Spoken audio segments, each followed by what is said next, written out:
எனக்கு இன்னும் படிக்கணும். இப்ப கல்யாணம் வேண்டாமா? நல்ல பையம்மா. உன் நல்லதுக்கு தான் சொல்றோம், புரிஞ்சுக்கமா. அவங்க படிக்கிறதுக்கு நானும் சப்போர்ட் பண்றேன்.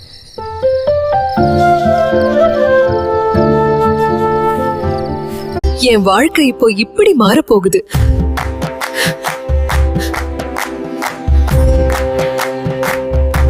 எனக்கு என் அம்மா வீட்டு நயபாகமா இருக்கு.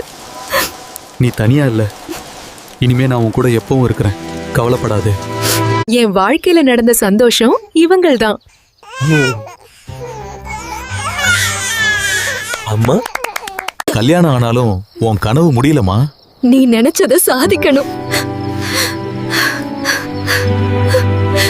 வாழ்க்கை ஆரம்பத்துல கஷ்டமா இருந்தாலும் ஆதரவு இருந்தால் எல்லாம் அழகா மாறிடும். நீதான் எங்க குடும்பத்தோட பெருமை.